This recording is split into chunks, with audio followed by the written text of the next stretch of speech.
Good evening and welcome to this working session of the Lakeville Area Schools Board of Education. For attendance purposes, we'll have everyone go around and introduce themselves and also say your role. Please speak loudly and clearly for the microphones. Kim Baker, Chair. David Anderson, Vice Chair. Judy Kelleher, Board of Education. Michelle Humphrey, Executive Director of Student Services. Terry Lynn, Board of Education. Carly Anderson, Board of Education. Elida Kane, Director of Secondary Teaching and Learning. Emily McDonald, Assistant Superintendent. Brian Thompson, School Board. Nicole Adams, Director of Schools and Continuous Improvement. And Michael Bauman, Interim Superintendent. Nicole, thanks for joining us tonight. I'm glad that we can get a chance to meet you. Yeah, I'm excited to be here. Thank you for having me. You're welcome. So first item up for discussion tonight is the Program of Studies update, and that will be presented by Elida King. All right, well, thank you. I did put at your seat two handouts that I'm going to go over. I'm going to start with the one titled 2025-26 Program of Studies Proposed Change Summary. And the first thing I just want to share with you all, you might note that it is December, and normally we come to you with this in January. Last week, Brenda Albrecht came to me and asked if there was any possible way if we could expedite the process in order to complete registration, which helps us determine our courses, and then also that then determines staffing. We would like to have the opportunity to post for open positions much sooner than we have ever in the past in order to complete staffing on an earlier timeline. So we were already well poised, and a huge thank you to our entire Program of Studies team, Dan McNulty, Nick Fox from North and South, of course our comms department, and then Disket, because there's about 20 people that really truly make this happen, and everyone kind of had to rush and scramble it to really determine if we can do this, and here we are tonight. So the first sheet that's in front of you are some changes, and we'll just work our way from the top down. So we have two new courses and two courses that are slightly different, labeled here under the new course section. One of the new courses is a formal first aid and CPR course. So students will be able to get one of their health credits, elective credits, and then leave certified in both first aid and CPR. We will be offering piano too. We have high enrollment for students who want to continue that and then have it labeled more than once on their transcript. Otherwise, it was just a repeated course. So this way they can get that credit more than once. And personal finance management, we already had that course in our Program of Studies. We've offered it for many years. It's well taken course.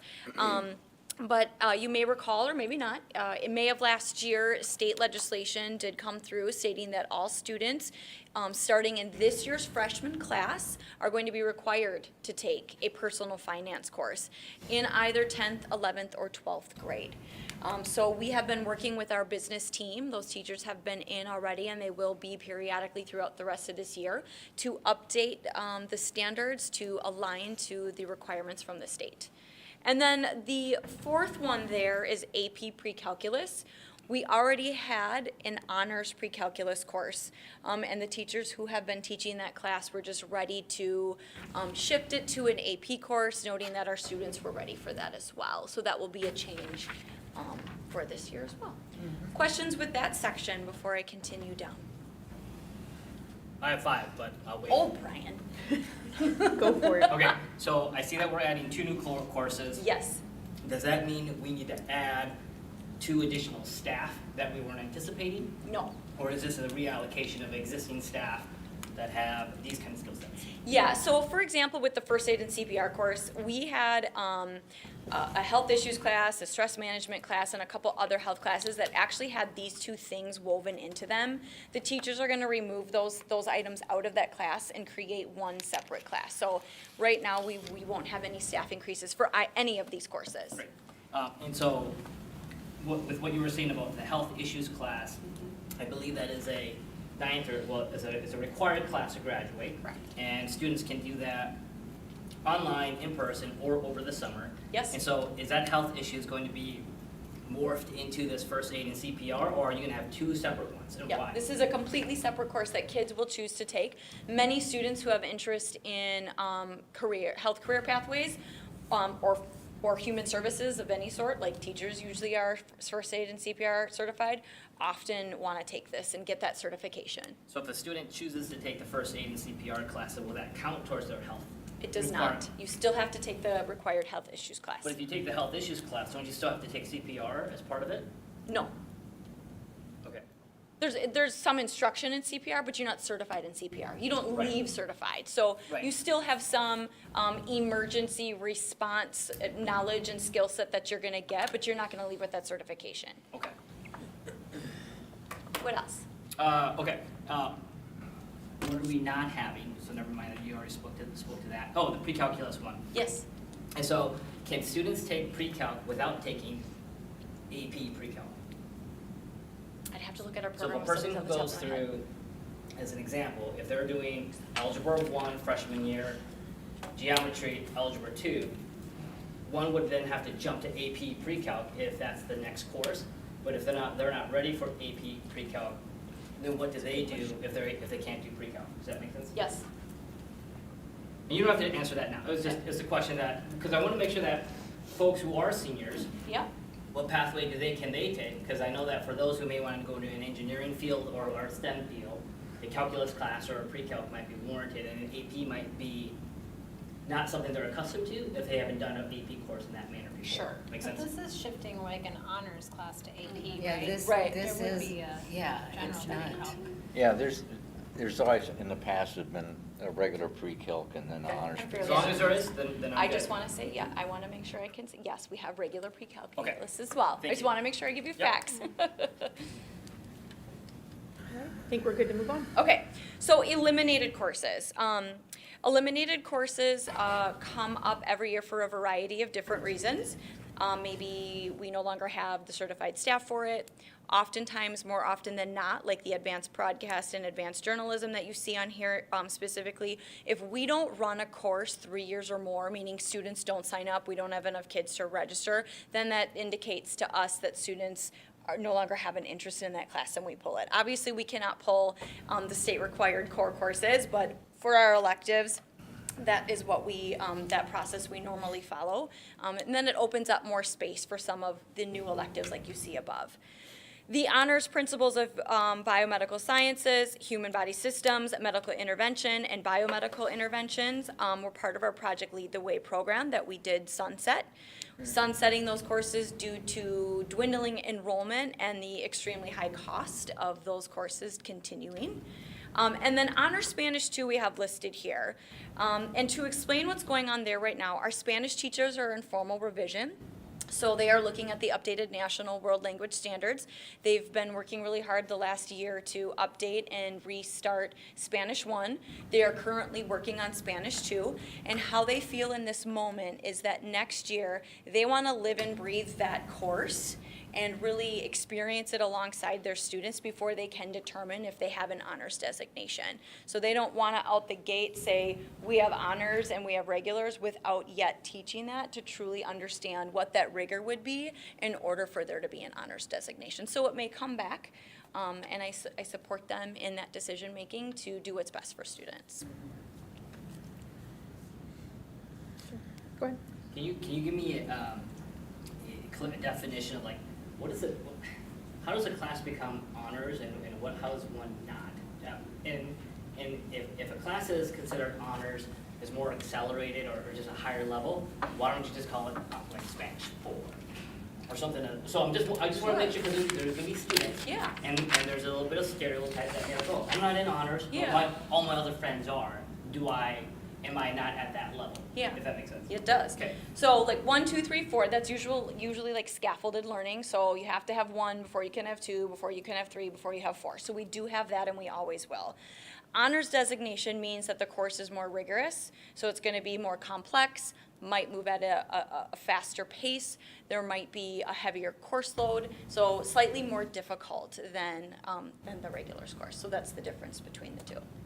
And how does that translate to students for collegiate applications? I mean, do colleges look at and say, oh, you have the word honors in it versus Spanish 4? I don't know. That's actually a really good question. We've actually been doing research right now with our top 10 schools that our kids go to, so it's not exhaustive of everywhere where our students go.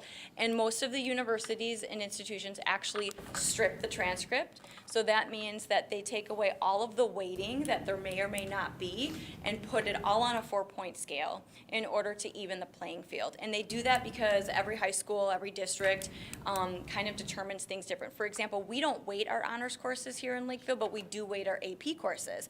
Some other districts, not many anymore, very few do weight their honors courses. And so the reason why they strip that down and put everybody at a 4.0 is because if Carly goes to Prior Lake High School and I go to Lakeville South High School, we might have the exact same transcript. But if my school weights, my GPA looks like I have a 4.8 and she looks like she has a 3.8. But the reality is we took the exact same courses and got the same grades. So truly, it might mean something for scholarships. That's the only thing. It's a lot of corporations, it's a lot of small businesses, and they don't know that education kind of thing. And so they might just look at a 3.8 and a 4.8 and assume that I did more, but the reality is I didn't. Okay.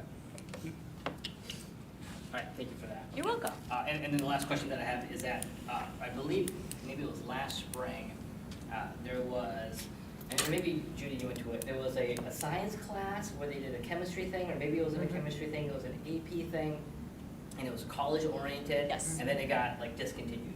And so is it or maybe it's not discontinued. It is not anymore. discontinued. Still active. Okay. Correct. And Yep, we have AP College Now at Lakeville South, That's and okay. we have College Now, a math course, can't remember if it's algebra or pre-calc. Pre-calc. Pre-calc, thank you, Nicole. Yep, those two. So that class is still good and Yep. we're good. Okay, that's all. I was wondering because I think last year we got invited. And for some reason I thought we got discontinued.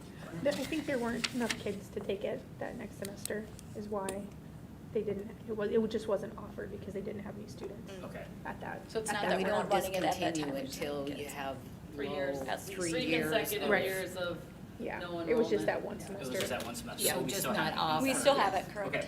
All right. If we're dropping honors Spanish 2, are we bringing French back? I'm kidding. I don't know. And we'll still have Spanish too. Ask the question in French. In French. All right, that is for another day. Thank you. And then some course name changes. Brian, this gets up to what we were speaking about a little bit before. We had the stress management course / CPR. That course is now just called stress management. So that CPR then is being moved up into that CPR first aid course.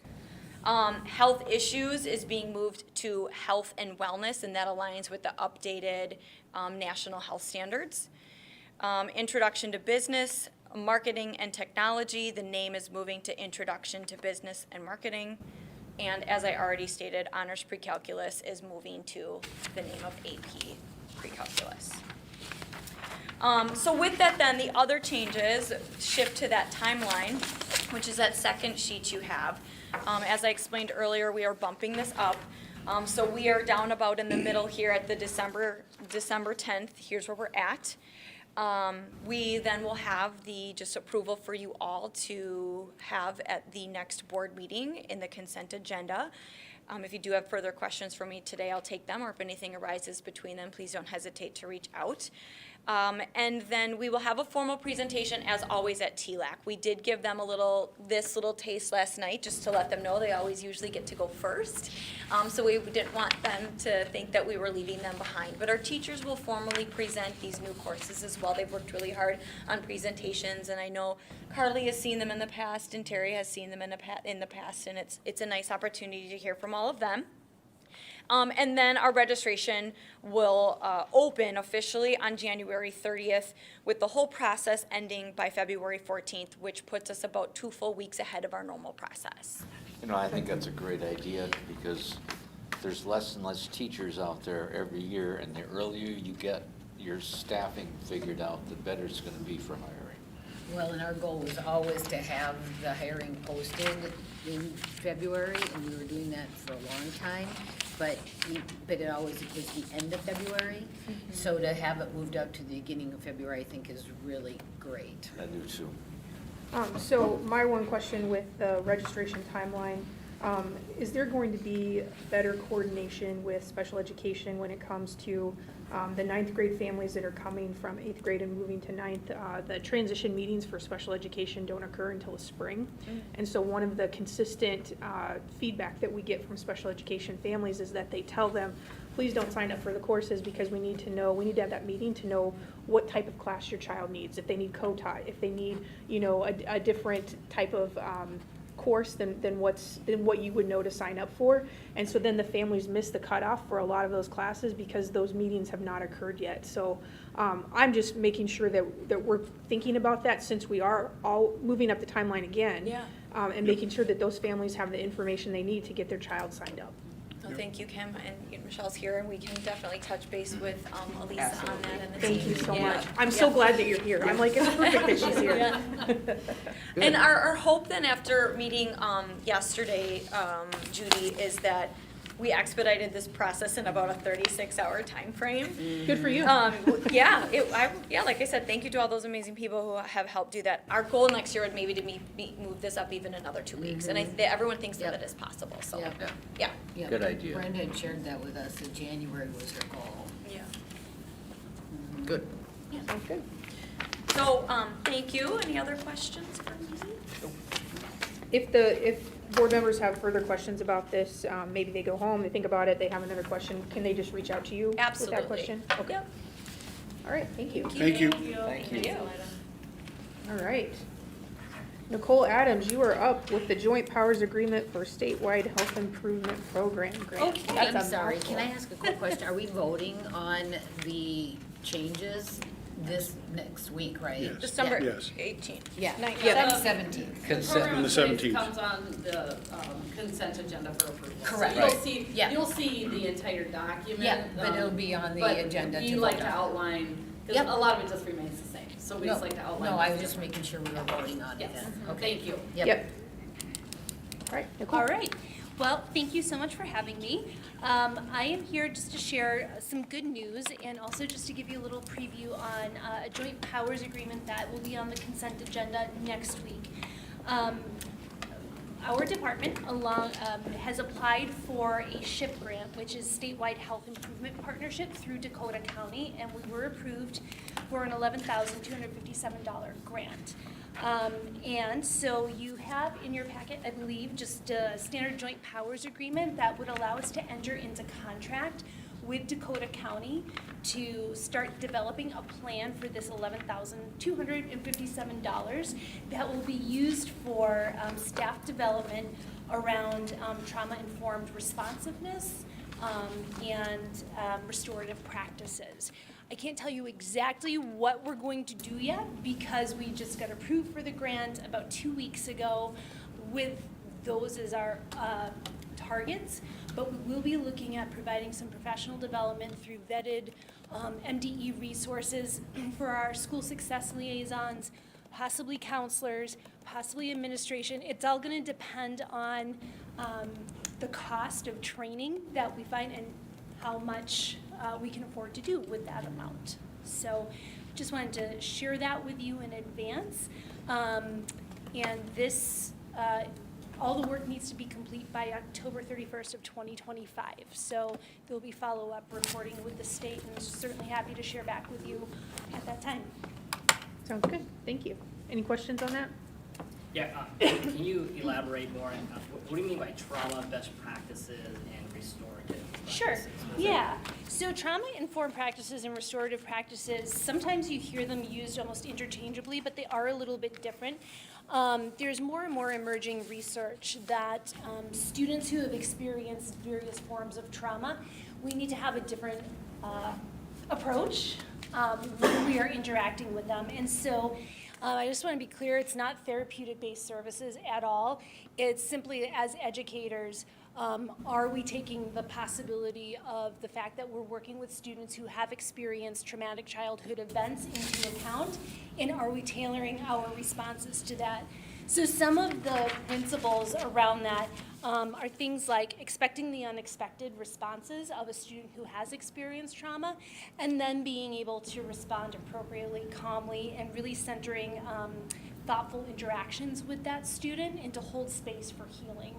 so that they can return to academic How do you, pursuits. how do you know that these students have gone through this trauma then?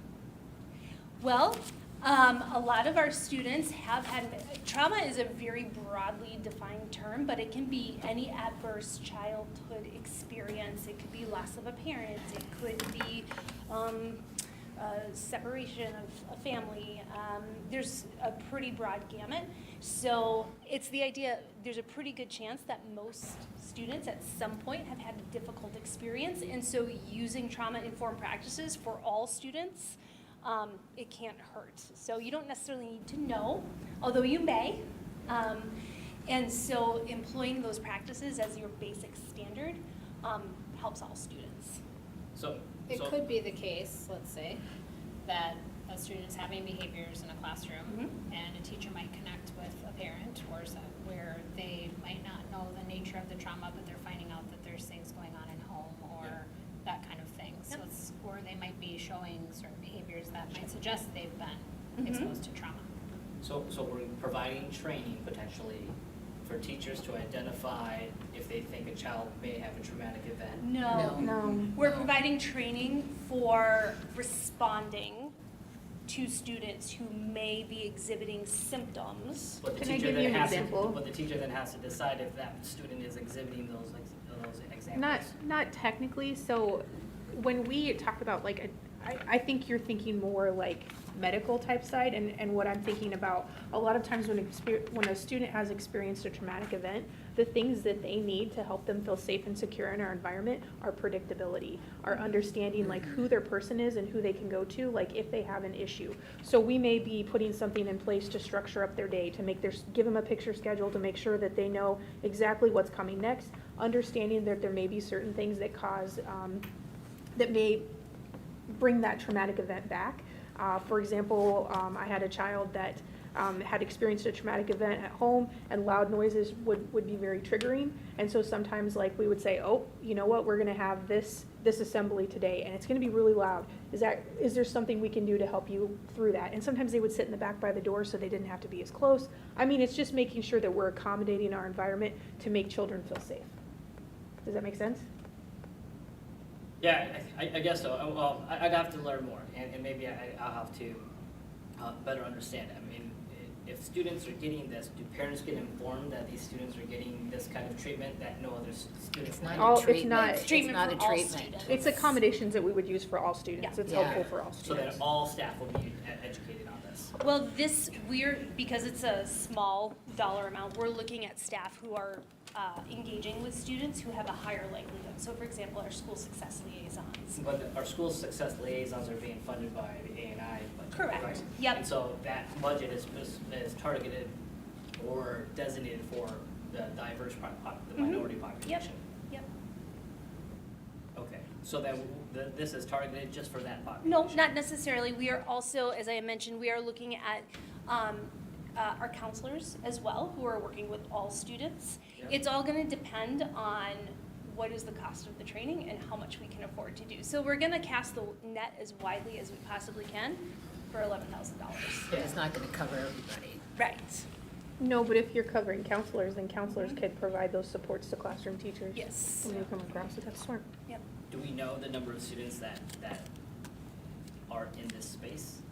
I mean, do we have any data around it, other than we think there are kids that have this, so we want to Well, get the thing about trauma is it's different for each person, and Yeah. what may be traumatic for me may not be traumatic for you. So, I mean, I like to say that, You could say every child has Has had experienced it. something. Somebody got freaked out by a spider and that's, destroyed them for life, and others have had both parents pass away. Right. So it could be on all ends of the Could be spectrum different of for what every that person. trauma is, of what, It's not I don't know if this is helpful. It's not a categorized label of any sort. Yeah. That's discerning where you can say I have 125 or 1,500. If your question is about that, if your question is more about what is our population that is supported by A&I directly, is that your question? No, well, if we're gonna focus on giving this training to the school success liaisons, those That was just those one example. FTEs are towards the minority population. And so if you're going to train them and train counselors, which I think we only have one in each elementary school or something, I guess I'm trying to understand it, is if this is even the scope of what we should be doing. I just, I don't know. I'd have to learn more, so I can take this off.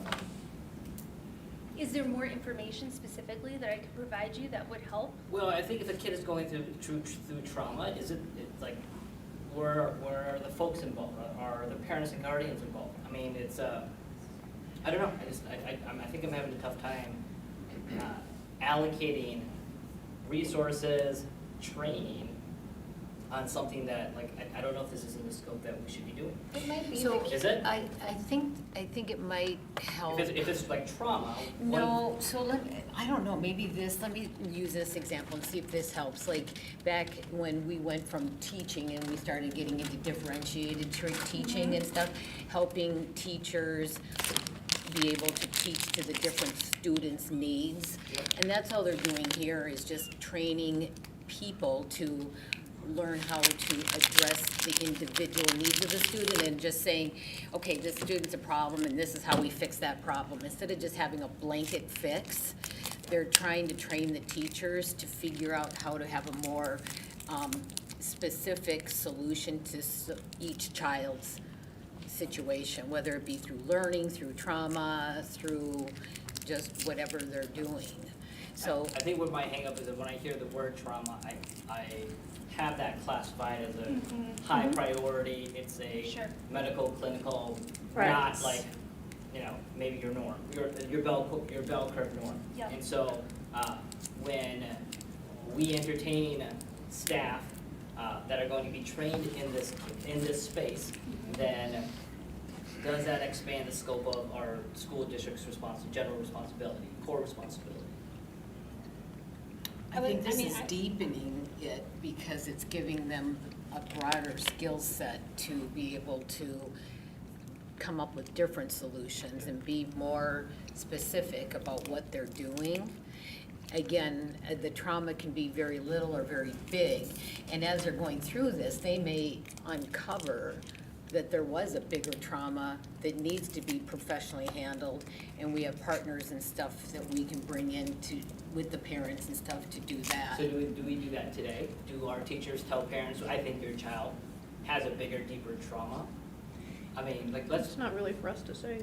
Well, yeah, a teacher well, wouldn't necessarily. Not the teachers, but there's like, we have third-party resources and stuff Yeah. that we work with because we're not the ones to determine Yeah. that somebody's had trauma. then what date do we have? I just want to be mindful that, again, if we are doing this, and obviously, I haven't read the fine print of grants.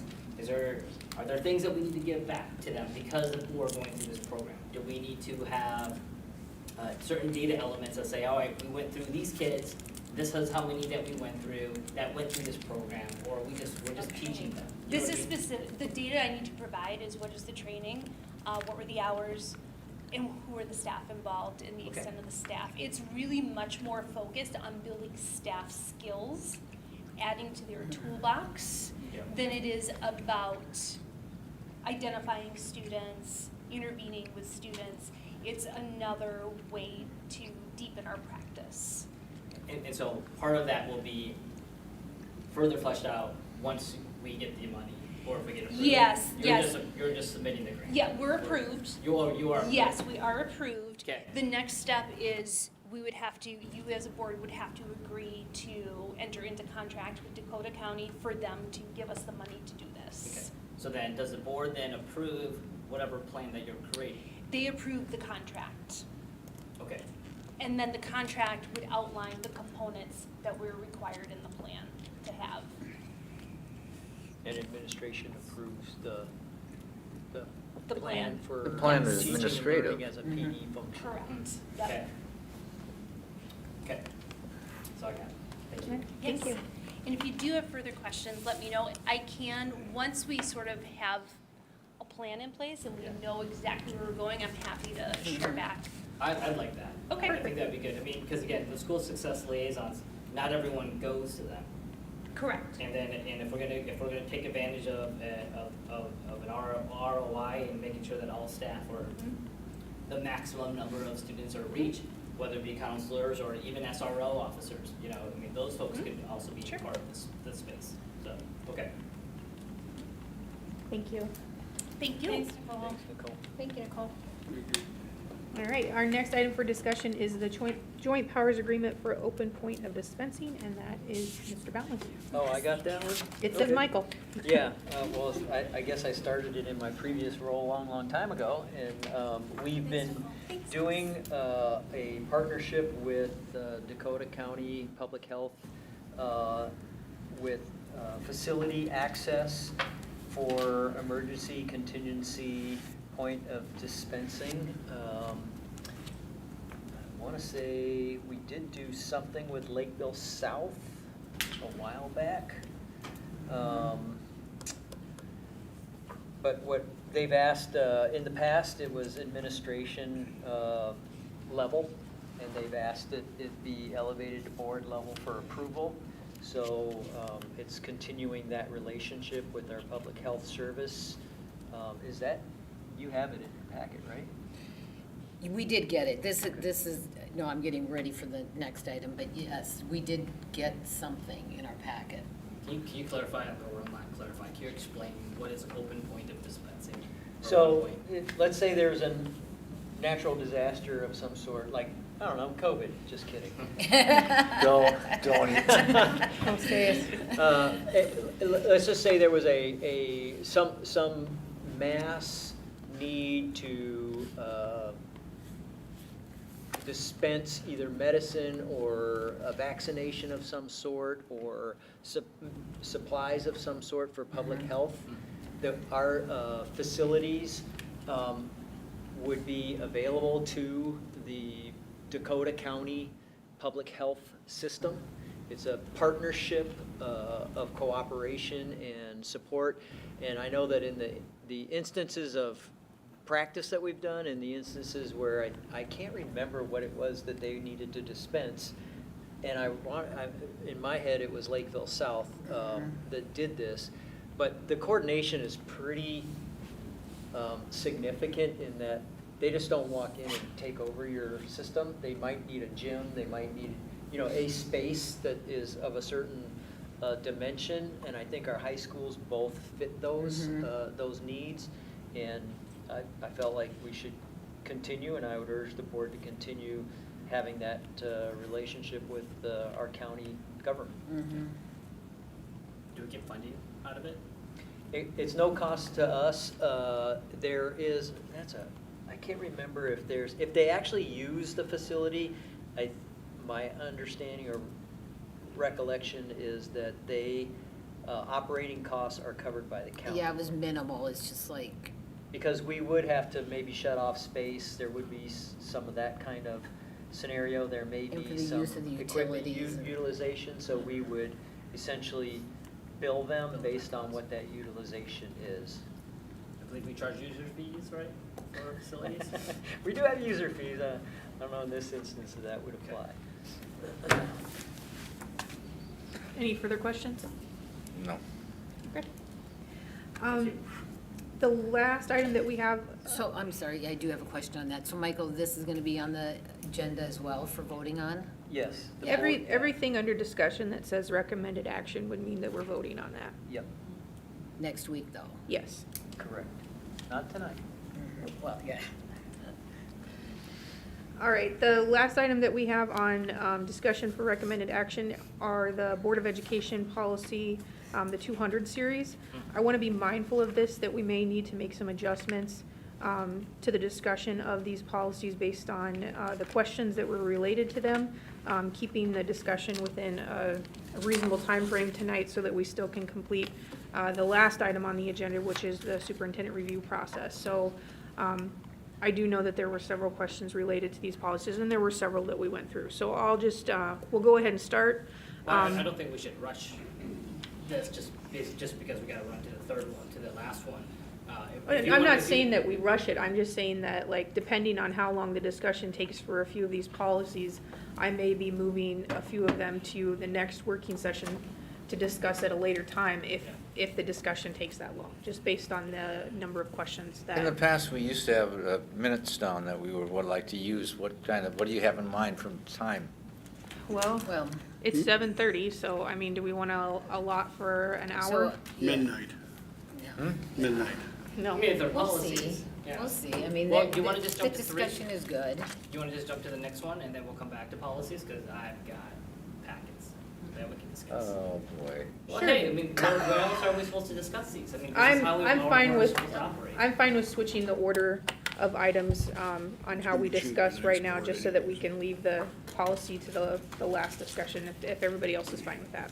Makes Yes? sense. Okay, all right, so we'll go ahead and jump into the discussion point, which is the superintendent review process.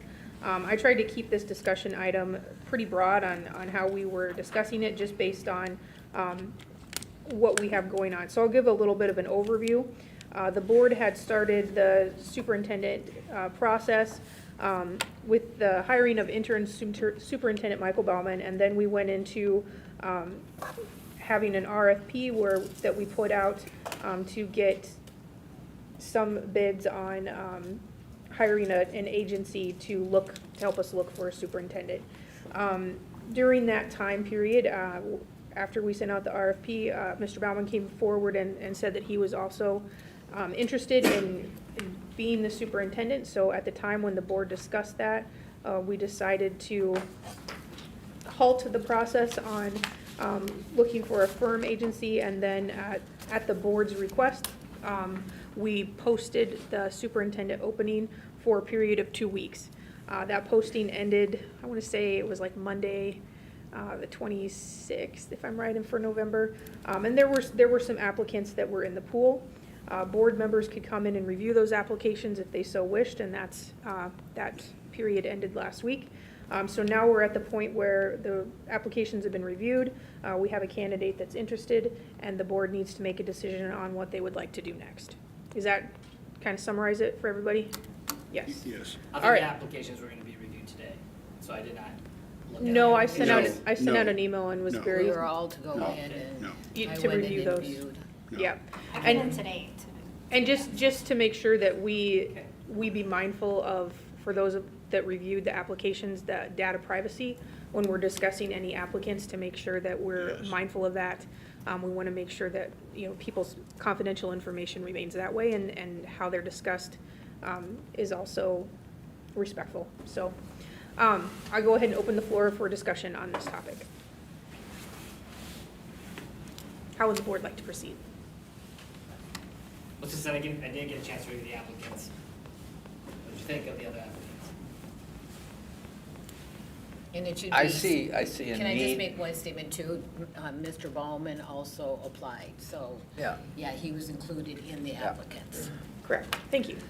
My feeling was that we need someone that knows the district, that will be able to mend, I think, some relationships that were broken in the past, and I didn't see anything that I thought was, any person I thought would be any better than Michael Bauman.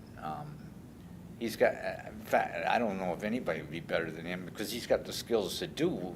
These people are coming in and have to learn the system. So I'm fine with going ahead with our current interim. Okay. Michael, are you okay? I just want to make sure, are you okay being part of this Well, conversation? Yeah, I know, I I'm get- nervous about that Yeah, myself. I don't know Well, if that's. He's not that nervous, he's fine. Is it for? I agree with you, I agree with you, Let him Terry. answer. I agree with you, Terry. I appreciate the question. Yeah, I just wanna I make sure. typically offer to leave. And we typically say no. Right, Right, so I didn't want right. to go through that process, but, I do feel like if candor is part of this, it might be easier if I am out of the room. So I can go sit in my office, and you guys have me working like 24/7 anyway. So it's just a matter of doing more work, and that might be the better way to All go. right, go ahead, why don't you do that, that'd be good. Okay. Yeah, I think that's probably a good idea. All right, then you can Say whatever you need to say. Not really, not really, not really. If we don't come get you in 2 hours, you're in trouble. I might already be gone. I'll go hang out with Karen. Not listening to me. He said he was gonna go hang out with you and you're. She's, I went to get my water. I missed that completely. that's all right, that's all right. That's kind of where I'm coming from, because I just feel that for what the needs we have, that he fits them really well. So can you help me understand, like, 2 years ago when you were looking for Doug, when you hired Doug Van Zyl, right? I mean, what were you looking for then? When were you looking for someone who was gonna be good with the community and I We guess I'm had trying to- we had the I haven't gotten through relationship. this, I'm asking. We had the relationship, that relationship was there when he left. I mean, he had good Doug- relations Doug with the had that teachers. relationship when he came in? Pardon? He's talking about Doug, so what, I'm talking about the superintendent, Michael. yeah. We didn't- Well, rephrase that, when you shared the comment about having someone who has that relationship skills and Yes. and getting to know the community, did you use that kind of same framework when you were looking for the previous superintendent, is what I'm asking? You know, I think we had a different need at that time. Well, we had a different need, but we also had a really broad collection of what do you want to see in a superintendent. We collected it from community members, from teachers, from staff, from board members, from Students. students. So they formulated what we were looking for in a superintendent. And then they went, those candidates all went through a very extensive process of being interviewed and met with and talked with the various groups and stuff. And why did you go through that process of getting feedback from the community and students? And the staff and stuff, because, because he or she is their superintendent as well as somebody that reports to us. That was the We- process that Well, the and board that's, decided at the that's a time. normal It's procedure a too. very normal process Yeah. to go through all of that, to vet them all out and figure out who rises to the top. And then ultimately, it's the board's decision when it usually comes down to the final 2 or 3 candidates. So I want to be like mindful of like where we are versus what we might do in the future, because to me, This process is when we unique. made the decision not to go forward with an agency, we absolutely limited the pool of applicants that we were going to get. I would say the pool of applicants is not very strong. I mean, Michael's application is in there, of course, so, but there's maybe, I mean, several of them are out of state where it's very clear that they're not committed to our district in any way. And there was one application that was in state that I thought was good, but for someone who really doesn't have the experience with the district our size. And I don't think that's probably the best place to move forward with. So for me, if we continue to, which at this point, I mean, I just think when we made that decision, then we're going forward with Michael. I mean, yes, we opened up the position, but it seems like a formality. And legal thing. for me, the decision tonight is really, I mean, especially after looking at the applications, like how far do we extend it, like when would we go into a more robust search process? Well, you can work on that next year, and that's kind of, can't you? I think that my personal opinion after looking at the applications and knowing, knowing how hard Michael's been working to get out in the community, get in the schools, make these connections, rebuild these relationships, it's been absolutely what we needed to kind of build our district back together. Next year would be an opportunity for a new board to be in place, to be able to do a more robust search process. That's what I agree Yeah. with you. Yeah. So are you proposing that it's just a 2-year contract, or I don't know how the length of a contract, what is normal? I don't think you should set a Typically, time on it. It's just You gonna can't give you do time. more Typically, than a 3 years. yeah, I wouldn't set typically a a- time, it gives you more time Never mind. to, Typically, a superintendent contract is Do 3 your years, search. So is- but so given is the that fact, required? Is that given the required? fact that he started later, Yeah. because he started in October, the contract, if you were to do it, would be probably around 2.5 years. Yes. Because you would want it to end during the time where a new normal superintendent contract would would take end June 30th. office, which would be a July. July 1st, June 30th. Yeah, because he's only here 1 year, that'd be an interim, Right. that'd be an Right, interim. yeah, Right. no, That makes no sense. to me. yeah. Right. You know, if you, 1 year is another interim. So is there a legal requirement that says it can only be 1 year or 2 years, or it has to be 3? It's just that the norm is 3. It can't be more than 3. The norm is 3, it can't be more than 3, but then you also need to think about, like, what do you want him to accomplish? Right, And what would be the purpose of only extending it a year? right. And he said that, What he's not can you gonna do be as, within a year? and it's just human nature, he's not gonna be as. If we committed to this next year and then said we were going to do a more robust search next fall, to me, that's the ideal, because then we do have new board members in place, and then the following year, if we said a 3-year contract, that would be the following year, where again, we might have new board it's not, I don't think it's ideal. We're always gonna have all new So board I members. was- Well, next year, we won't. But- Next year, we have an intact board that's been in place. Yeah, for but s- the for how problem many you're gonna months? have there, though, is, we'll have a sitting superintendent that is gonna still be interested in the position, so trying to have a robust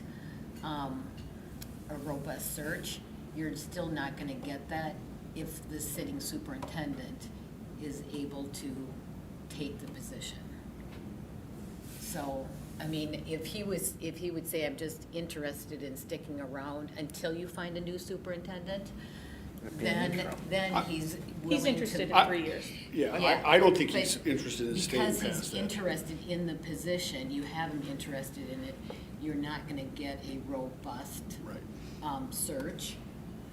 Because it's just like, well, like with interim I understand your superintendents. point, I agree I with know, it, but I was gonna yeah. say with an interim it's superintendent, tough. because we didn't say you're interim and you won't be able to apply for the superintendent position, that made it very challenging for anybody, because they know that our interim superintendent's most likely gonna be plugged. Well, and that, I go back to like when we decided on an interim. Yep, yep, That was supposed to be yep.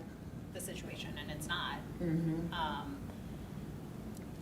But I think it meets our needs better than bringing someone off the street we don't really know.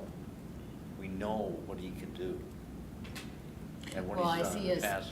I see a Well- distinct difference between his first term and now this time around of how, Yes. you know, he's operating. And I know, granted, his first term was like all COVID, but Oh, that I was mean, nasty. but from what he's doing from a superintendent piece and engaging and just everything, he's learned a lot in his first time around. So, But I think that was, I mean, that's why I was in favor of bringing him back as Mhm. interim, was Yep. because he was known for that. Teachers and principals like him. Yep. Yep. I mean, I don't want to speak for all teachers and principals, but that was Mhm. the narrative. So I Okay. don't know that that's necessarily any different. I think one of the gaps that I have is that I haven't gone through a formal interview or superintendent process. You two have, and I have from a corporate point of view, but. Me too. You know, and I'm sorry, this guy here, you have the second vote getter, but it's but it's, I get that he's been here before. I get that we've given him an interim label. And if the norm is 3 years, I would want this obviously to be considered 1 school year. Correct. It would Yeah. be. It would It be. would Yeah. be. I think you are right, where if the following school year would end in July-ish or so. So you would have the incoming 3 board members would have 2 years worth of, 2.5 years worth of experience, or probably 2 years worth of experience to decide in January if they want to extend or It not would extend. run until like, what, June 30th, 2027 or whatever. But you are also right, where you would have 4 brand new board members in 2 years. And, Not necessarily. No. You would have definitely 3. I'm sorry, you would definitely have 1 new board member in 2.5 years. But it's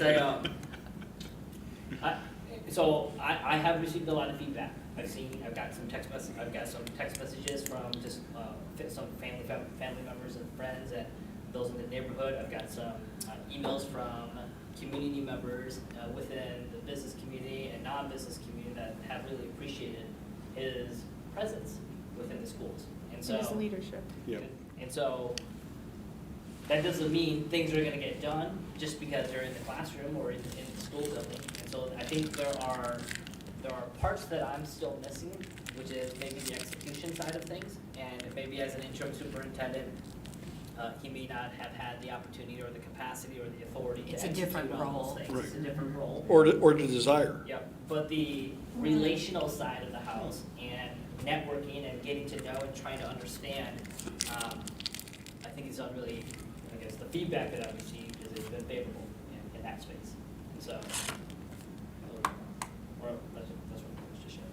So are we looking at a 2-year formal contract? Is An that what we're extension, looking at? it would And be, it would be. an extension. Just It would an be extension? extending Oh, the contract okay. he has His contract out to be a full 3 years. Right. to be a full 3 To years. remove the Well, interim. Or 2 and 9 months. Two, yeah, 2 and 9 and to months. remove Okay. the interim, Yeah. yeah. And there are some things just, you know, so that board members are aware, you know, he is not looking for a raise. Any of the Any years. subsequent years, like he's not taking insurance, he's not taking mileage, he's not doing any of the things. He really just wants to be at service to Lakeville schools, has been the discussion. And that's what it So was would this last new time. contract then override his existing one, meaning that? Yes, So Yes, then yes. Yes. there's an opportunity to recalibrate if need be correct. the remainder of this year. Yeah, I Yes. don't think I'd be concerned about it. I mean, I think the salary for this reduced year was quite high, given, I mean, I know the benefits piece was part of that, but I think if we were to That, enter yeah, into that'll be worked a out new for you contract, to, we'd that'll be have to worked out address for you that. to review, yes. Yeah. You've been working on that. Correct. Got it. So what else do we need to discuss? I think we're good. We need to discuss think if we're- we are, Do we need to vote on it? the vote would have to be at the formal meeting, yes. To say that we want to move forward and have HR entertain? Well, No, HR doesn't, we but do. we do We're it. working do on the it, not contract. HR. Next week, we would vote on the contract. And we would have the contract to you probably by the end of the week. By the end of this week. Correct. Right. Sounds good. Wait, but don't we want to vote on it first so that you begin No, those you need to, conversations? you need to No. vote have to on vote a on that? formal No. You need to vote on You a formal the contract. An assigned contract, yes. If you have some changes, you can give some input, but it's not a guarantee it's gonna, put it Right. there. I know Kim and you have been working on this. Yeah. Correct. Yeah, and I have faith in you, so I'm good.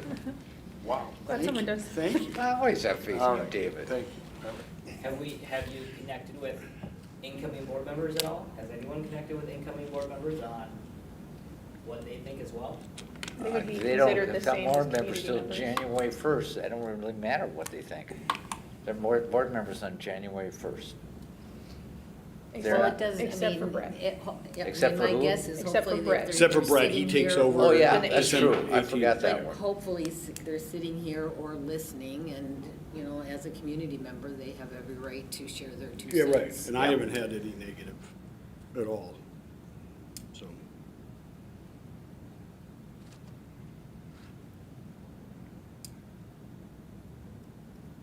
So are we consensus that we put it to a vote at the meeting next week To approve the contract? to approve the extended contract for the superintendent, Michael Bauman?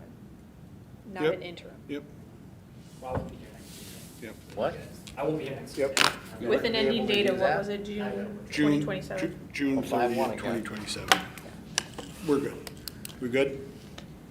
What? We're good? Oh, I'm good. Okay. Okay, perfect. We'll move on to policies. You know what, I'll go get him. Thank you. Yep.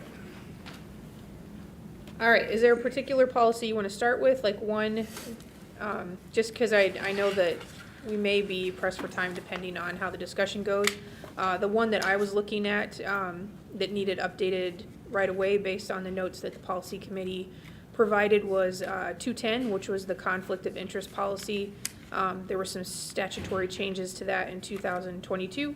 So we want to make sure that we get in compliance with that. So maybe we move that one first to the discussion so we know that it gets through to the meeting next week.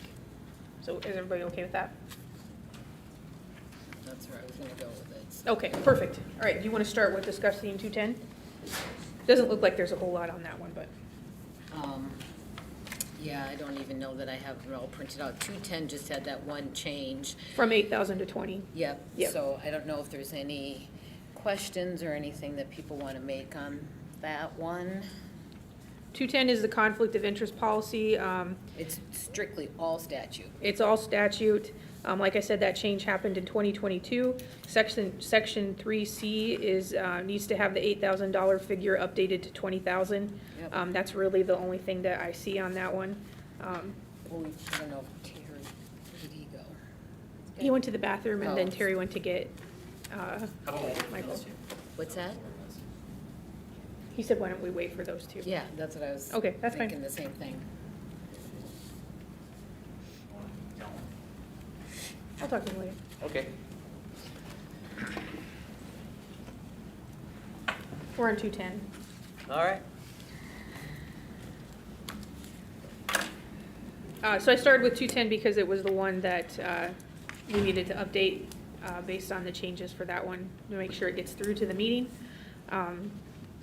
Just repeating, that statute happened in 2022 and needs, the $8,000 figure needs to be updated to 20,000. Are there any further questions on that policy? Yeah. So, I was looking at 210 and in section 3, I'm sorry, paragraph B, whatever, they do call out quite a bit in the designation of a bank or a savings association. Number 2 is the designation of an official newspaper. Number 3, with a cooperative association, where a board member might have shares within that, but not an official member or an officer or manager. And then number 4, competitive bids. I don't know. When I think of conflict of interest, I think of monetary gain, personal connections, things of that nature. And so while it may not be officially like a statutory thing to put in here, I wonder if there's additional commentary that we should add. So as an example, land sales. Let's say, like, because I don't see land, well, maybe land sales is part of it, where maybe it's required by law to have a competitive bid. But you know what I mean? The whole Lennar, well, let me rephrase that. I don't recall if it was Lennar, but like the whole conflict of interest of, like, how do we make sure we're protected in some capacity? And then when we think about vendors that we use, from maintenance to office supplies to whatever it may be, or even health insurance, how do we ensure that there is limited conflicts of interest in that respect? Now, it doesn't really say that a board member should not be a part of the voting. It just says to you, you've got to state that you've got to file some affidavit saying that you don't have a conflict of interest. But the Which we first do. page. We do that, remember when we did that? We do that, Yeah, yep. So the first page talks about those 4 key components, all right? Banking and savings, official newspaper, cooperative associations, and competitive bids. And so I don't know if there's a need to add like a 5th that is just a bit more, anything that's purchasing oriented or purchasing related, I don't know. Am I talking, does this make sense? Yeah, I get where you're going, because I think a lot of people get that in the mind. The conflict of interest by statute is financial gain, if there's any financial gain. But the piece that we sign off on every year, saying that we don't have a conflict of interest, or highlighting where there might be a perception of a conflict of interest, that's where, as board members, you should, and, recuse yourself from voting on something, if the perception could be because of a relationship or. Well, As we have that's before. what we did on the special ed. Correct, Right. Yeah, I correct. can give you another example And- too. When I was hired on the board, my wife was a teacher here. Yep. I didn't vote on the contract. But, so the conflict of interest per statute is clearly financial gain, And so it's really up to, from an ethical perspective, if there's any perception or could be perceived that you have any other type of personal involvement or something, some connection to whatever you're voting on, you should just take it upon yourself to recuse yourself. Correct. But this conflict of interest, 210, is strictly out of statute. Yeah. Yeah. Hey, superintendent, and interim superintendent, well, can you share with me, like, when you do purchases at the district level? Yeah. Obviously, there's probably 4 categories of things that you guys purchase. I do see a lot of P cards on Amazon, on the agenda list, but besides that, what would be like core things that you guys purchase and then? Well, office supplies are definitely a big one, and that's ubiquitous across the district.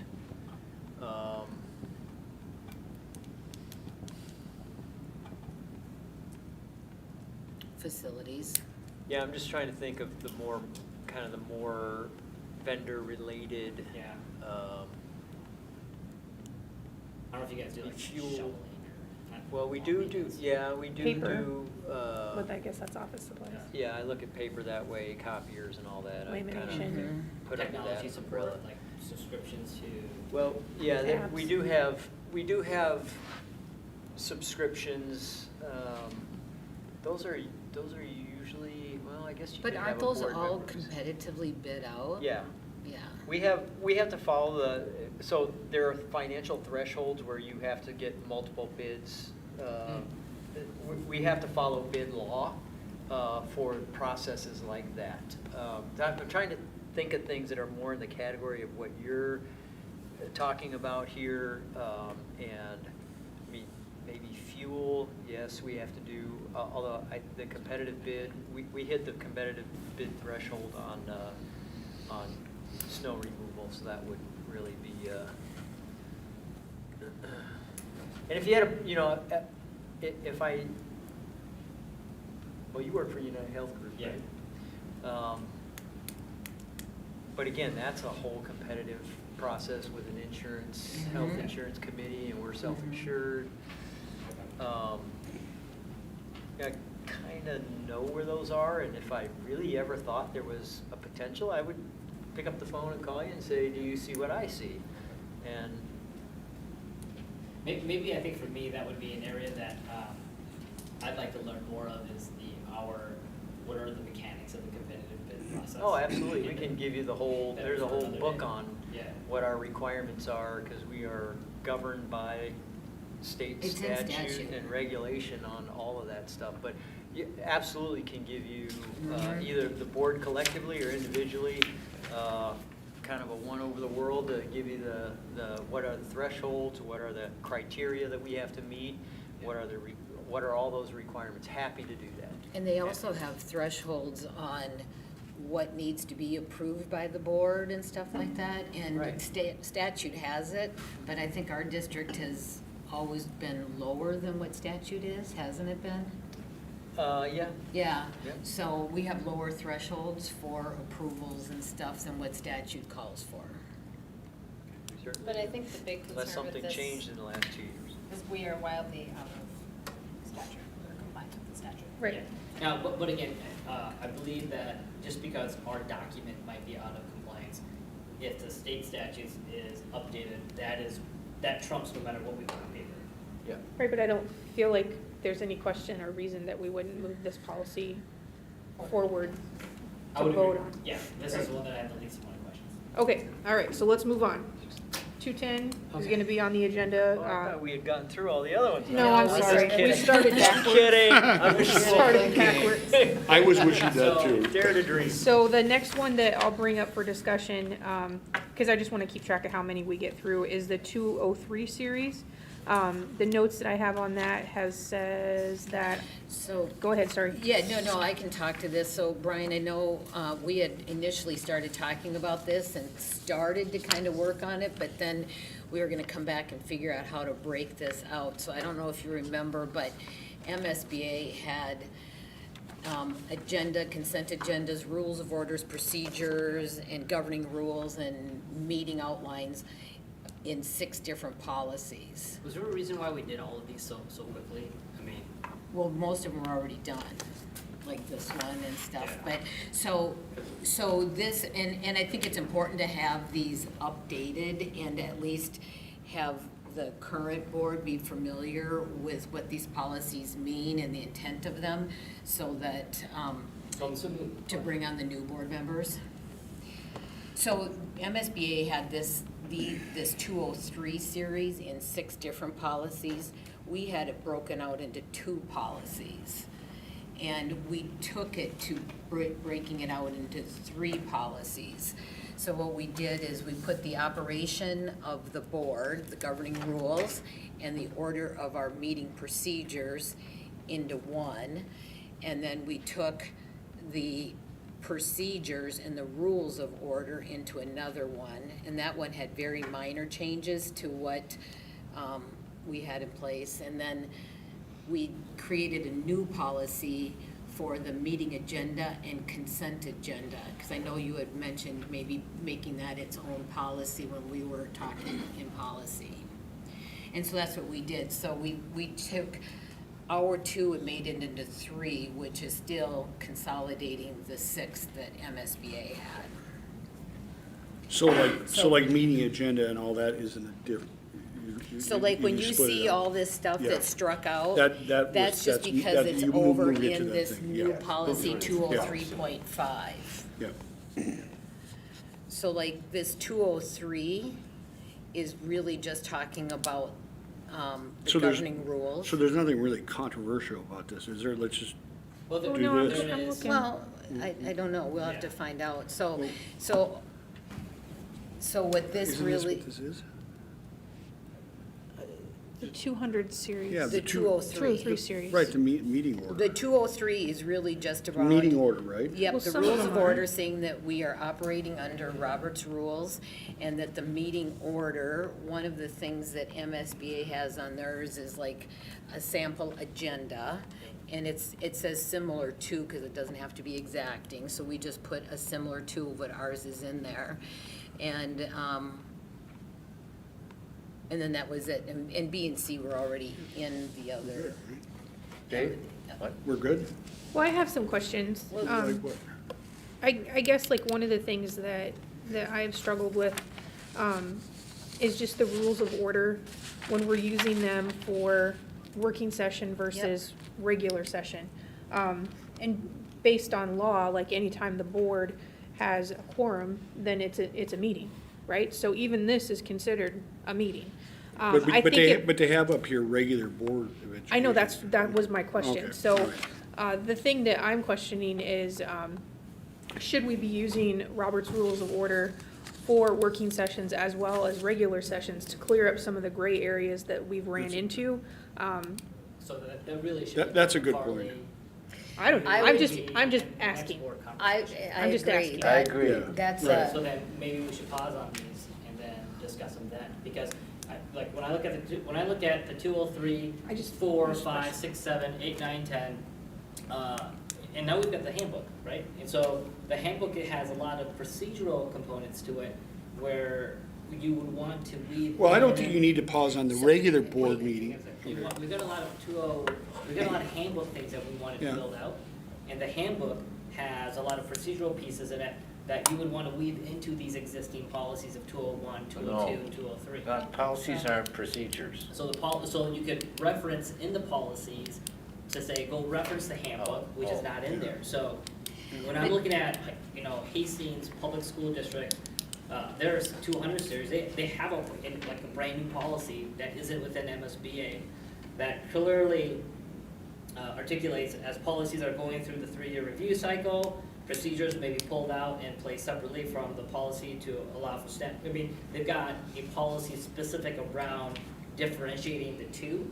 And then when I look at their 200 series policies, they've got references in that tell people to go look at the handbook for those kind of steps. Time out though, Can Brian, you what pass this it over is, here? but Yeah, what yeah. this is about though, Brian, is this is taking our Michael. current policy and updating it to what MSBA has updated. Which is not what we're supposed to do. Our policy is to put it, is to have a Lakeville lens on how the Correct. board wants to operate, But- not what MSBA tells us No, what to do. no, I agree, I so. don't think that's what she's saying. yeah. That's not what I'm saying. I'm saying what we were doing here, and I guess maybe this maybe answers your question a little bit more to get, why did we get through these so fast?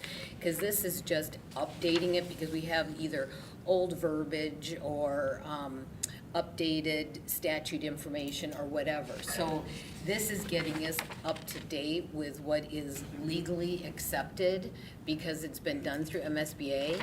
So now, when the new board is on board and you start your policy reviews and stuff, Yeah.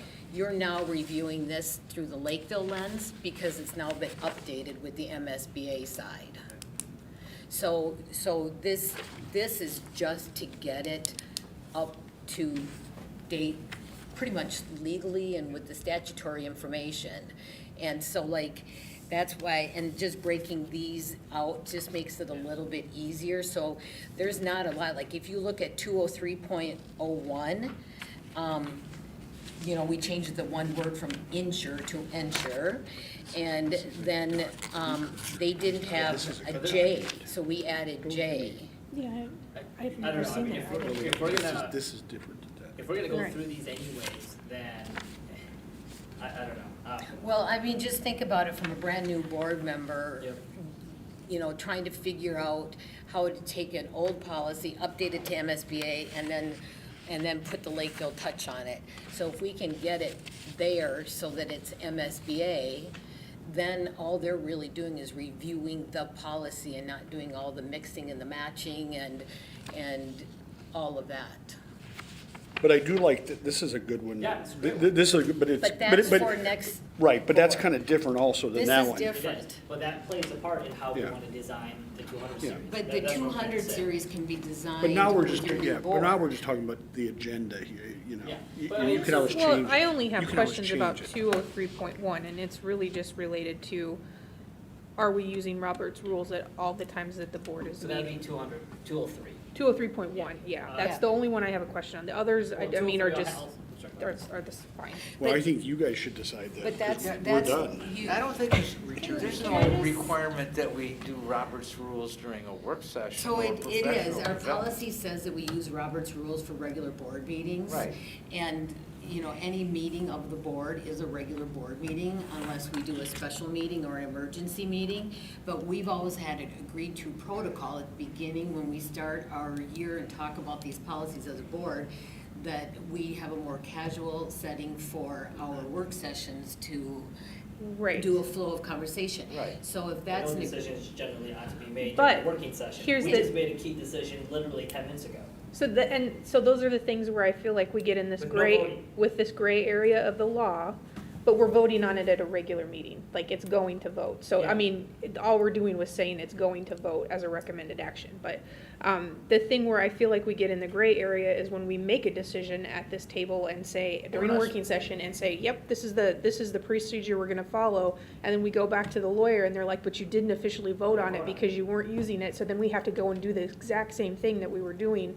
I feel like it puts us in a quandary, and I just wanna make it clear, so that Yep, we're that- not. that makes sense. So Yeah, that but- legally we're And I think sound. that's a conversation with the new Yeah. board. Can I just speak to like being part of this policy committee over the past, I don't know, 2 months or so? I feel like when we came on the board, there was this discussion in terms of how many policies had not been reviewed for whatever period of time. And Brenda really emphasized to us that we need our policies to be consistent with statute, right?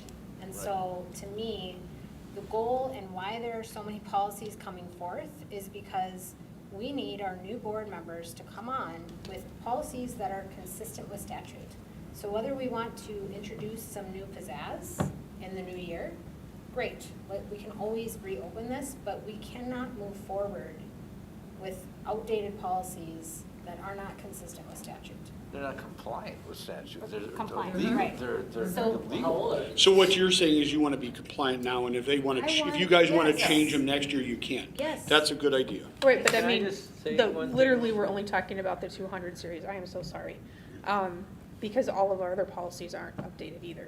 Like, just on the Just route that Brenda's working on. 200 series. Right, because I Right. mean, they're 3 years out for me and updated, so I just want to be clear on that.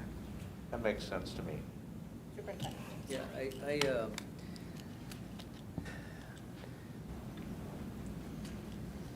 administration is challenged when we have policies that are out of compliance. And I think there's liability issues Oh. that should be absolutely part of the conversation here. And the board, at any time, under any circumstance, can review any policy for refinement, improvement, et cetera. I also think that, and I'm hopeful that moving forward, the new board will put a lot of effort into a handbook for procedural and operational clarity, because I think a lot of the conversation right now would be resolved by that, Yep. potentially. And the policy effort, I think the priority of work right now is to get us in compliance at as high a level as possible. So I have issued instructions to my staff that we will bring these into compliance and work, obviously, the policy is the business of the board, and administration should be coming alongside and helping with that process, either technically or administratively or any other way that we can. But I want to limit liability at a minimum in the absence of any approved documents, that we are at least compliant so that we don't have exposure. And we will be challenged over the course of time on a variety of potential issues. Right. We So- have been and we will be. Yeah, and so I want to just commit the administration side of this to coming alongside, whether it's helping with developing the board handbook, like doing the physical work of, fingering everything into a nice document from your guidance and direction, as well as with these, just getting the heavy lifting done and the refinement coming from the board, because in the end, these are board policies, and that's governance. And as an administration, we want to be your partner in that and do whatever heavy lifting needs to be done to make that happen and kind of get in that cycle the best that we can. But I think to Director Thompson's point, that as a new board comes on, if we are in compliance before we get to that next stage, we're probably doing ourselves a service. But either way, starting in January, I think the 7th, we're going to be on that train regardless. So, Well, and to be clear, all these updates are based on us reviewing the MSBA Yep. ones, reviewing Right. statute, and making sure that these policies are compliant. Right, The other- and it's, the other- and it's gonna take them a while to get a policy committee going and review them. Right. And you've done that work for them. well, Well, the other we- thing is we do have some policy deadlines coming up. Right. Cell phone Yeah. policy being one. And I Yep. know I've Yep. been asked a couple of questions about, well, what's the current status? So we're Yep. preparing a document so that you guys can have that. But, we want to stay on top of Yep. these things, Yep. and to, Brenda's kind of our point staff person to do that. So we just want to get in compliance as fast Yep. as we can, and then we can revisit anything Yeah. we need to, That's- as quickly yeah, as good we, point. Agreed. as we should. Yep. Yep. But I do want to, I think it's super important that the handbook and what Director Thompson was talking about with what Hastings provided and having reference to a handbook in our policy would be super great if we could get there. And if we could get there like before the end of February, Yeah. we'd be doing really great. And so if the changes that you are recommending are all a compare and contrast to what MSBA has and what we have, then that's fine. Because there are a lot that I think we do need to talk about, like what you said, Kim, are all board meetings regular board meetings? Well, yeah, I didn't What like process do we I want? didn't like when that. When we talk about 203.1, rules of order, it talks about how motions are shared or how motions are adopted and carried out. And where we get into the weeds of Robert's rules, but we don't talk about what are points of orders, tabling, amendments, how to do those kind of things. So there are a lot of conversations that I think the next board will have to have in how they operate, but So can we just, So let me just do a little bit of clarifying. So like on 203, the purpose, you see that there's some red in there. That's because that's merged, we only have the black portion of it because we're merging two of MSBA's policies. I think we should separate them. I mean, the more, just because if the next board's gonna come in, guess what? They may not know that we merged them, so the more So that you we want to can have the have- 6 Yeah, but separate you guys- policies? In my mind, the more that we can be, that if the numbers are consistent with what MSBA has, the compare and contrast just makes it easier, that's all. And if there are new policies that are not within MSBA, they can be different numbers. That would be my recommendation. Even though it might be just a page, because when you merged it, the meeting agenda flow, where it says a meeting order, like I'm 100% disagree with, let me rephrase that. There's two key components that are generally missing from the meeting agenda, which is new business and old business, and that's not on here. And so those are things that I see, but I thought that was a sample agenda that you Well, could change. this is following an order similar to, and Yeah, it's similar just, to. all I did Yeah. is, all we did Just got was plugged in our similar agenda. we generally don't have new business and old business on our agendas. It's Well, not see- labeled that way. right, but never mind, that's a separate conversation. But he's saying that a lot of them There do. there might be new business he wants to add, and that's This be kind of is just weird. a sample. I know, but it's Right, reasonable. but that's what I mean, Robert's rules of like how they. That's, Yeah, Shouldn't so, be any new business at a That's all board you- meeting. so, Should be all on the agenda. it shouldn't makes it Yeah, it's fun. just on the It agenda. makes it fun. That would be blindsiding the public, in my mind. A little bit, If you're yeah. adding new business to a board meeting and you just put down new business and well, it probably I doesn't mean, know what the that's topic further is. discussion Yeah. and stuff, and that's why we've never done that, but that's, No. so, but that doesn't mean, it doesn't. Did you make any updates to the 205? So, well, hang on a second, let me finish on this. So where are we at? Are we gonna do this I instead felt of the like it 3? made more sense the way we put it together. I do But, too.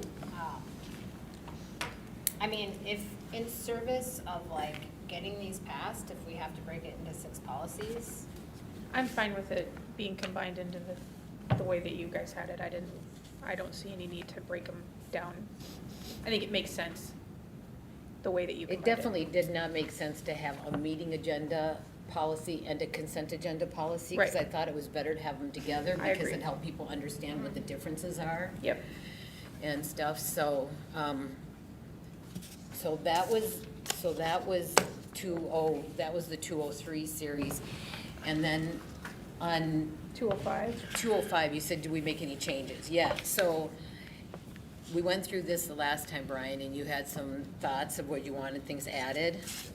And I don't know if you printed out the color version of this, but where the brown font is and stuff is kind of what, oh, I don't remember what I ended up forwarding to everybody, I'm sorry. But I know one of the things you asked about, Brian, was under procedures. Yep. Regular meetings, you wanted all regular meetings will be video recorded. Yep, but I see that crossed out.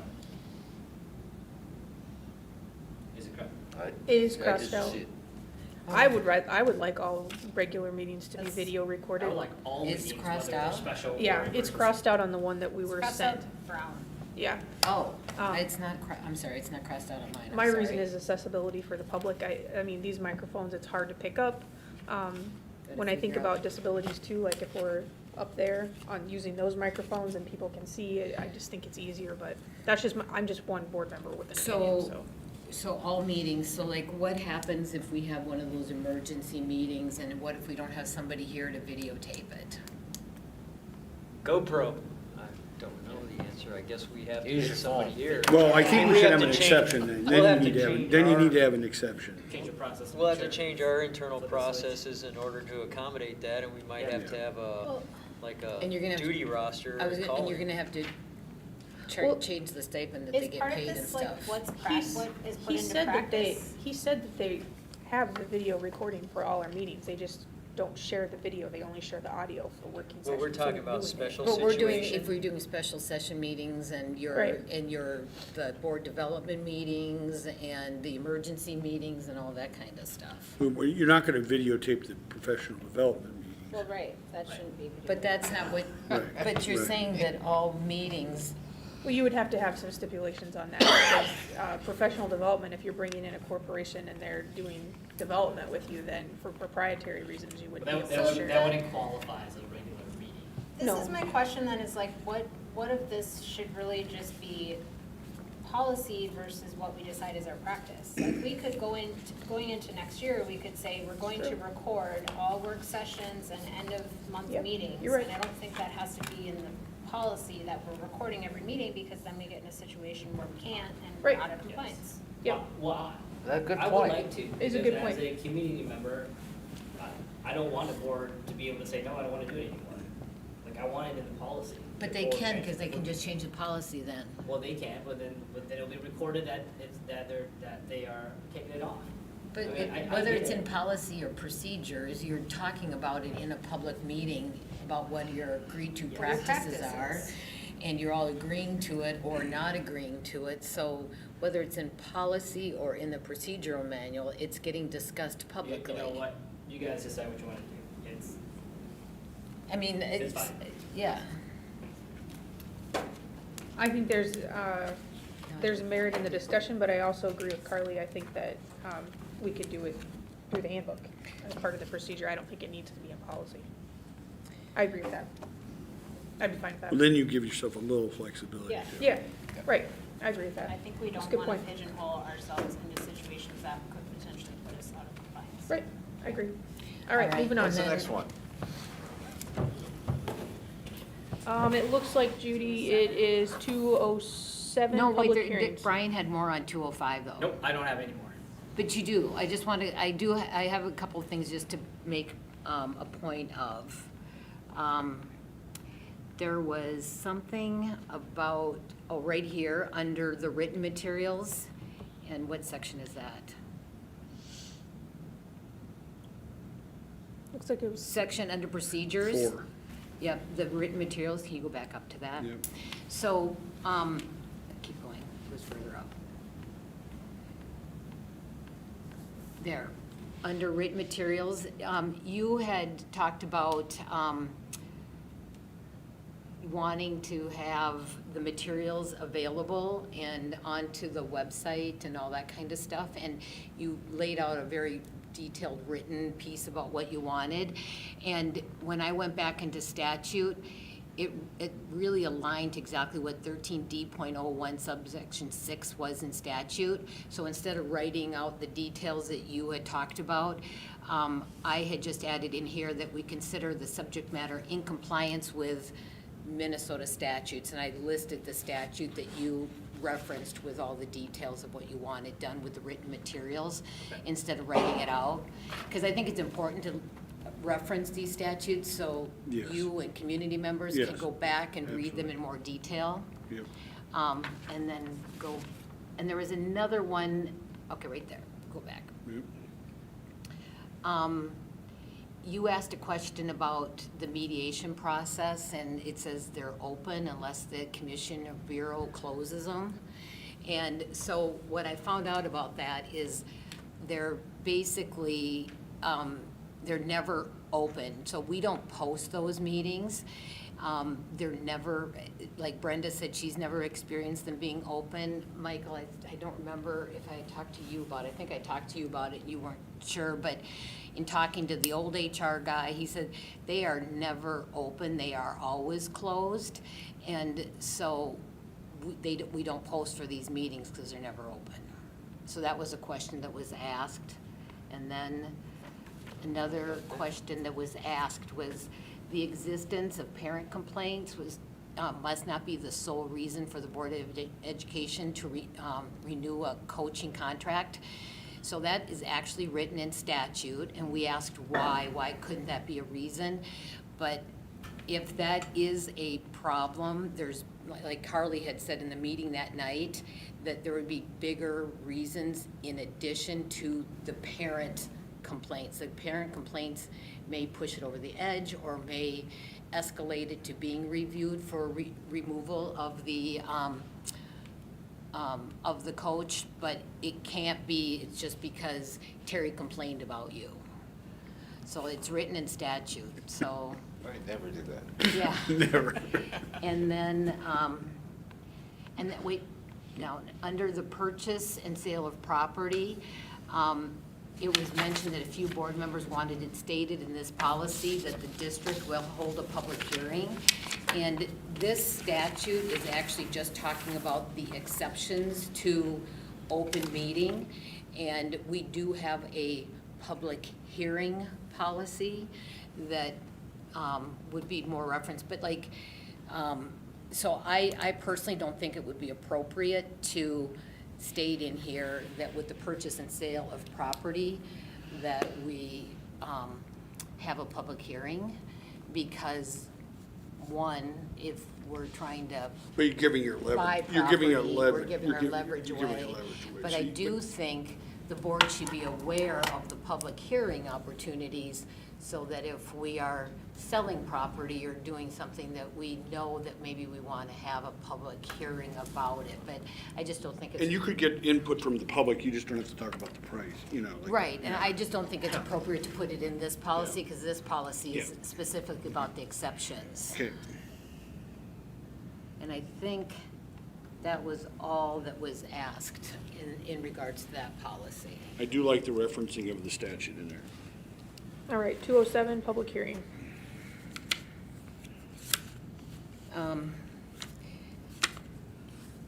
We did Oh. add some information here No, I that found it. actually is more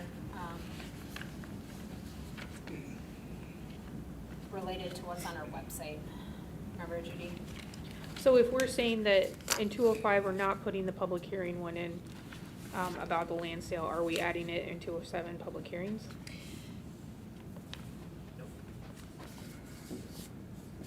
It's not in here. I'm just saying that you should be aware that if you are in a situation where you're selling land and the board wants to have a public hearing on it, you should call and have a public hearing.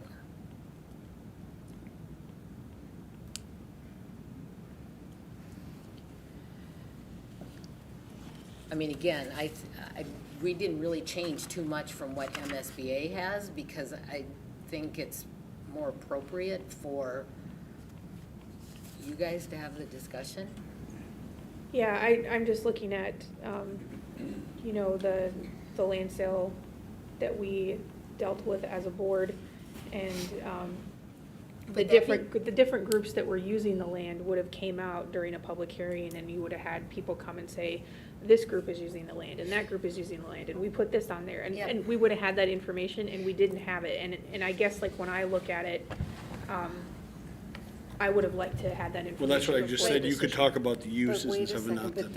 But that money. is also part of with not announcing the land that we were going into closed session to talk about, though. That was, if we would have announced the property we were going into closed session to discuss, then they would have been aware of it and could have brought those concerns to us prior to the voting.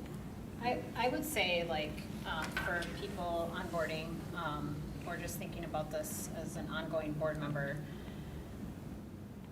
reviewing these policies is important, just in terms of thinking like, okay, what's in this public hearing policy? And Yeah. what are the situations that we would have a public hearing? If Absolutely. we have these fully reviewed together as a group and discussing this, then it feels like when we encounter something like a land sale, we're like, hey, we should probably have a public hearing on this based on law. Can I ask a quick question? Because this is really concerning to me. Mm-hmm. Are you saying that administration did not provide the board what the public interest was from at least a staffing perspective, so that you guys had that going into closed session? Correct. Is that what happened? We had very little. I remember a comment saying that the ADs were in favor of it. I And remember that there were no one. groups using the land, and that was not the Okay, case. so there was some Not much. administration No, told. not much. Okay. But keep in mind, just- it wasn't that whole plot of land that was being sold either, it was just a portion of it that was the used one, yeah. I don't even Yeah. know what it was, I Yeah. just, I think listening to the No, The conversation. truth is Yeah. that if we had had a public hearing, we would have learned a lot of information that probably would have informed how we all felt about this But situation. we didn't even know that we could have a public hearing because we were new board members too. But if it's in policy that we have to do it, then anybody, whether they're a first-year board member or a 25-year board member, would know to do it. I guess that's where I'm sitting, because I didn't know to ask for that. And nobody informed me that I could. And I didn't see it anywhere in our thing that said that we could, so. This is where I feel like some of this board handbook stuff will be helpful, because when we're talking about, onboard, I mean, I think some of the challenges with us onboarding is we onboarded and walked into like a very challenging situation, right? And so Right. I don't see that around the corner for us, where I think we can take more time. And even when we think about what's important board development in the first quarter, Correct. it's like reviewing these policies and making sure that we have practice in place, like that the board all agrees upon. And so when we're reviewing policy 207, this can be like, okay, what situation would arise where we would say we need a public hearing? So I don't know, again, I hesitate to, I think why I agreed with Judy with this is like, once we put something into policy, then if we're out of compliance with it, like we were out of compliance with, then it like makes it a challenging situation to walk back from. So Well, this is I, as a more- board member, didn't even know what plot of land we were going to talk about when we went into I'm closed session, so. I'm just saying that, once we put it into policy as a requirement, it becomes something we absolutely have to do, that maybe instead it's more about, like, what's the practice that makes sense for us to follow? And if everybody is informed and knows what all the policies are, I mean, I think that was the challenge, is a lot of us didn't know all the related policies to that situation. So it does require, I just want to Bless protect you. the district. I do too, but I almost think like when we get so prescriptive in a policy, that's when actually there's more liability in place. Or there's more liability that becomes a possibility. So the one thing with the public hearings one that was a little bit different than what MSBA is MSBA rolled out examples of what public hearing to address the Board of Education was, and they gave some examples that we don't use. So we wrote in what our practice is today is by following the registration process as communicated by the district, instead of using the example, because I don't remember what their example was, but it was something about giving names to, I don't remember, so, and then under the under part 5, it's called personal attacks. And we actually used the information that we have on our website about what's acceptable and not acceptable, so that it aligns to what we report, how our practices are. So those were just the 2 little changes that we made to align them, the examples aligned to what our practice is today. Now, whether you guys change that or do whatever you do, but it's at least gonna be aligned to what we're doing today. Do you see where I'm talking about that? Yeah, I do.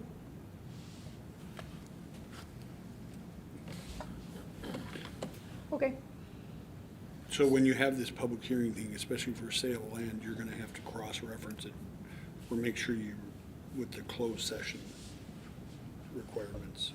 It's not in the closed session policy. Well, It's then- not in any of the policies. No, in the closed session policy, what's important if we have a sale of land Because is you to don't wanna. announce it. Yeah, and you don't wanna lose your And then leverage in if you negotiation. announce it and you are getting concerned people, then you should turn Then- around then and you have say, a we're public gonna have a hearing. public Right. hearing. But you don't disclose like what, But we did have The concerned negotiation. people. We didn't do that. let's move on. Let's move on. Okay. Let's move on. Yes, you're We right. didn't, but that's But what we're, the that, we're practice trying to would fix be. it now. No, but Well, I that's why am trying she's to fix trying it. to, that's That's why what she I'm wants to saying. add it in here. Because we, Well, what do you- we what do did you- have well, what do you concerned want- people, well, and what do they you- did, we well, were, and they asked for a Well, public well, hearing, you- and we didn't well, do it. Well, we have the public hearing now, and that's your, the discretion. But it's not in there for, specifically for a land sale. Yeah, but as a chair or whatever, if you need to have, you could call a public hearing for it. It doesn't say you can't do it, You can call a public hearing for anything. pretty much anything.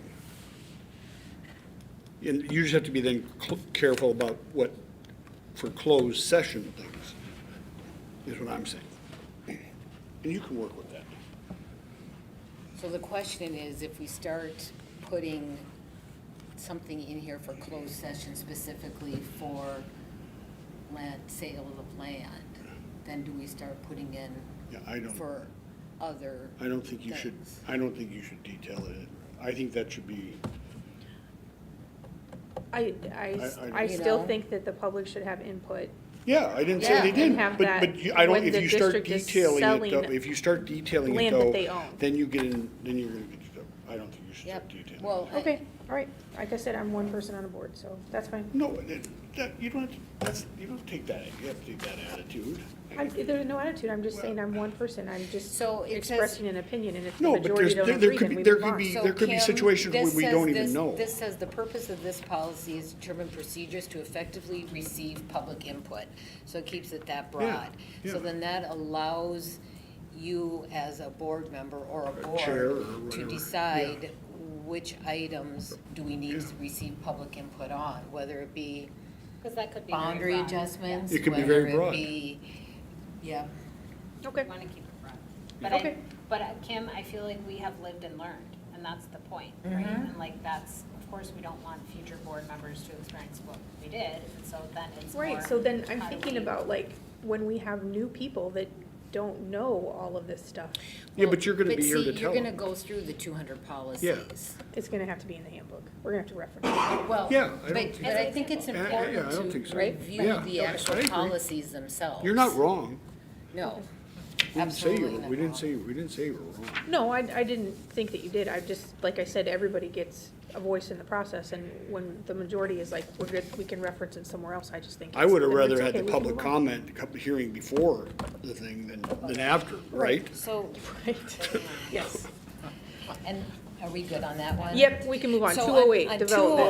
208, the only thing on 208, this came before us back in June, and we never finalized, so this had been done with Bree, Brian, and myself, and we reviewed it in June, but Brenda never got the okay to move forward with it, because under the implementation of policy, Part A, there was the piece that was added about the employee and student handbook shall be approved by the Board of Education and subject to annual review.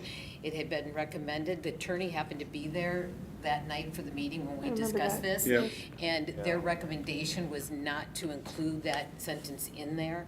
And Brenda never got direction from the committee or the board if we should be moving forward with or without that sentence. Can you read the sentence out loud? The employee and student handbooks shall be approved by the Board of Education and subject to annual review. And if I remember correctly, Christian had thought that that would put us at risk, saying, Where is this? I don't see it in here at all. in 208, Yeah, There's development of policy, and then there's adoption. and implementation review. of policy. I don't see, oh, it's scroll down, keep scrolling down. Keep scrolling. That's Five. fine. There's a Keep lot of white scrolling. space, Keep you gotta scrolling. keep scrolling. oh, Oh, yeah, there's a lot of white space. there's a lot of white space, okay. Yeah. Yeah, so it's that Part A. Okay. So the So was superintendent. the concern that, again, like, it's too prescriptive? Right. Yeah. And it was just that last sentence. It's something we've never done, as I recall. Well, we approve the handbooks and we Every year. review them when Every year. we get them Why- every I don't year. remember him being, why was he, What? We get the when do we student do that? no, handbooks but every why year. was he so about the? Is it on consent agenda or something? I don't remember seeing that. We've talked about him, I remember him. Yeah, we get Dave them every Haven year. did it with We did Megan. it the same way we did the POS, where we brought exceptions or changes. Right, changes, just like for- curriculum, yeah. That's, we did a exception process for board review. But I Because just want it's to be, iterative. but I just want to be clear, like, the recent handbook was under review for a long time with legal, where I don't know that we were doing it, that we did that on an annual basis. Like, I remember asking, like, has it been reviewed by legal yet? I don't think. But But I the think last you're 2 years thinking we about the have. discipline policy. That was a little bit different because there were updates to I don't that. think we have in the last 2 years. No, No. because that doesn't so go to the That's where public. I got the 2 years. No. Is there, what's the concern with the board approving it? That's what I was trying to think. Well, the board approves it. We Right. approve the handbook. Yeah, but Liability the- for the you said Christian details had a problem included with it. therein. Yeah. Okay. I'm guessing, I don't know, What? I wasn't Liability for the in details, that it says. conversation, Mhm. I'm just making a educated guess, and if you guys haven't done it over the last 2 years, No. I'm not So- privy to that, but I know that we've been in compliance with this requirement. Even, I mean, even Does- under Dr. Snyder, we did this. Mm-hmm. Does the MSBA one have this in it? No, this was added by us. So Brenda was waiting to figure out, because I- legal had recommended not doing it. and If then legal recommended not doing it, I would strike it. Just that one sentence, so that was Correct. it. So then she was gonna finalize this one. Yep. yeah, then let's just do that. Okay. Then we're done.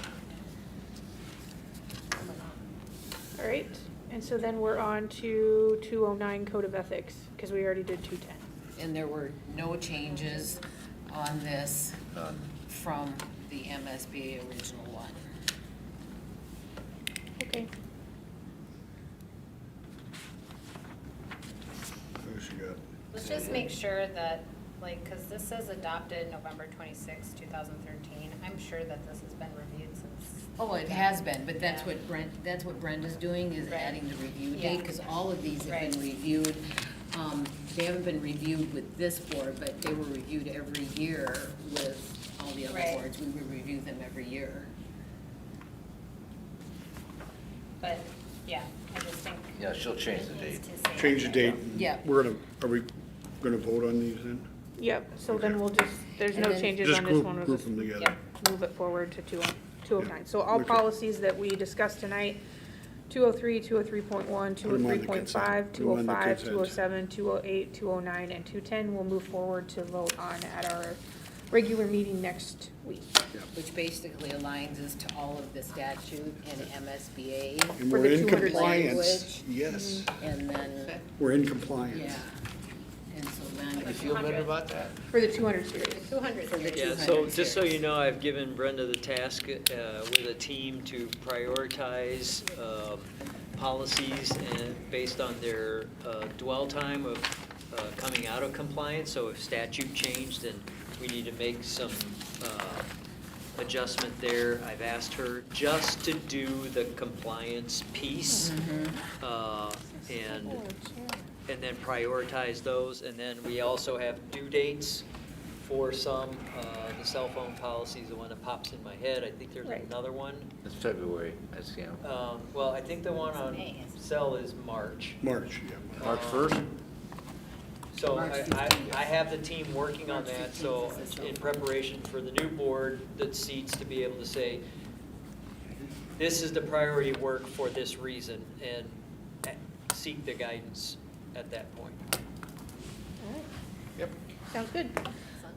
All right, so having completed all items on our agenda for tonight within a timely manner, I will say that too, we are adjourned for the night. Thank you very much and have a wonderful evening. Thank you.